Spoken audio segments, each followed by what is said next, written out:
You may have a fancy new TV, then you purchased multiple devices to connect with it. You hook up the HDMI cables. They support all the new advanced display standards, but there's just one thing, the audio. It really sucks out of the TV. But maybe you have your previous sound systems, speakers laying around, accumulating dust, or you may want to buy new speaker systems just to enhance the audio, right? How you can do that? In this video, let's talk about HDMI ARC. This is the Wikipedia article for HDMI. There's a very short paragraph talking about ARC. ARC stands for Audio Return Channel. If you just read this simple paragraph, you still won't understand what it is about. But basically, depending on what's the center of your audio video system. If you want to use your TV as the center, maybe you want to consider ARC. What that means, we will talk about that in more details. This is the devices I have. I'm going to use them as the example for this video. So I have a newly purchased TV and I have new gaming consoles and TV streaming box. They are all newest, greatest devices. I have no issue about the video. And at the same time, I have 5 speakers and a subwoofer. I cannot use them. The reason is I cannot achieve great video and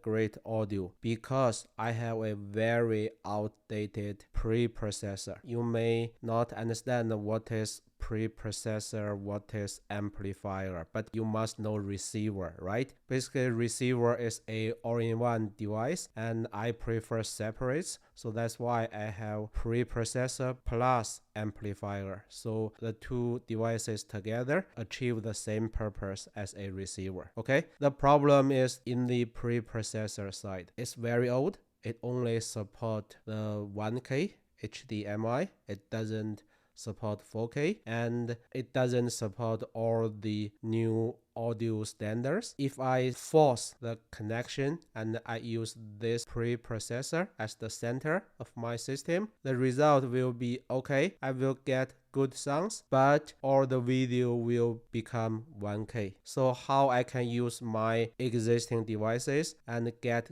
both good audio and good video? This diagram shows my problem in more details. Just look at the lower part of the screen. Nothing special. So from the preprocessor, I use balanced cable and connect to the amplifier, and the amplifier has 5 speaker cables connect to the 5 speakers, and then I have a RCA cable to connect to the subwoofer, right? All traditional connections, no problem, great sounds. But if I connect the TV with the preprocessor, of course, my TV can only display 1K. For example, if I connect the PlayStation 5 to this preprocessor, not only it doesn't support 4K, but also I will lose the HDR10 support. When it comes to Apple TV or Xbox, I will lose the Dolby Vision support. All these video losses are not acceptable in my case. So I cannot use this type of connection to use the preprocessor as the center of my system. If I can afford it, spending thousands of dollars, purchase a new preprocessor. For example, this Marantz AV88058. It will support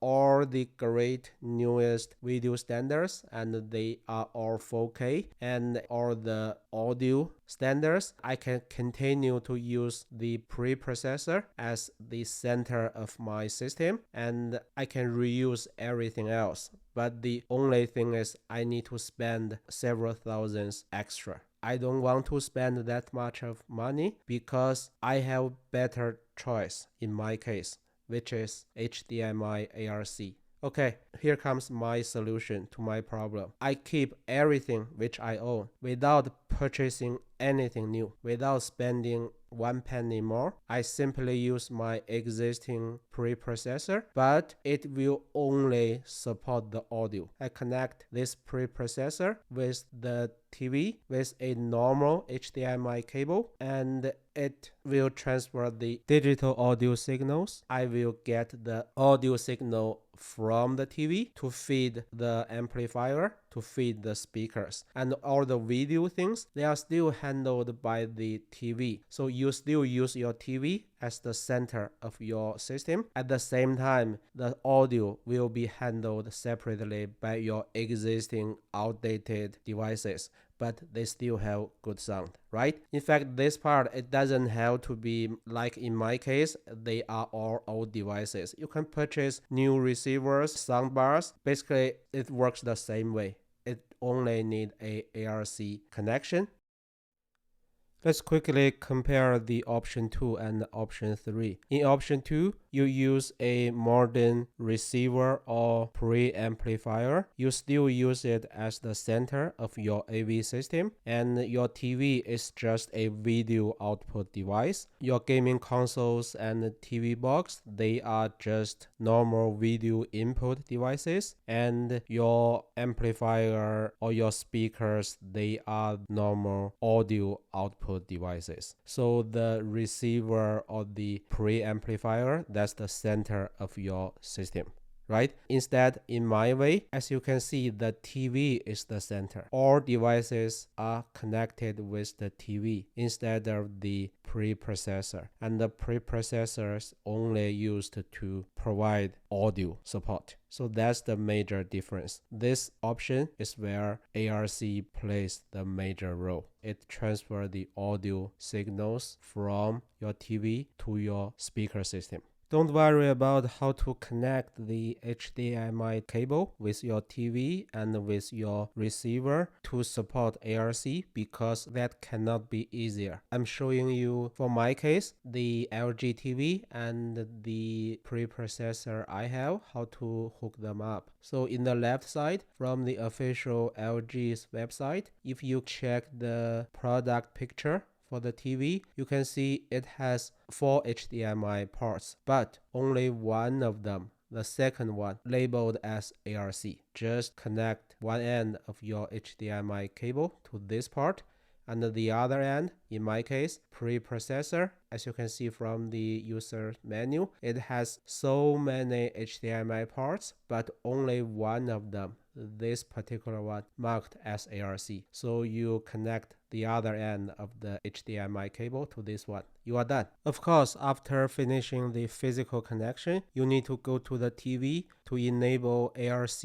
as the audio output. You need to go to your receiver or preprocessor to enable ARC, because for different vendors, different devices, you have different setup. So I won't waste your time in this video, but it's very straightforward. In the end of the video, let's briefly talk about the cable which support ARC and eARC. My way is to reuse my outdated audio devices. So of course, it doesn't support the new standards, including eARC. So that's why when it comes to HDMI cable, I only need normal HDMI cable, standard one. I don't need any fancy eARC supporting HDMI cable. If you want to utilize eARC, of course, the modern TV should support it. And if your fancy new receiver also support it, you may do more research about eARC. Okay, that's the end of this video. Thanks for watching.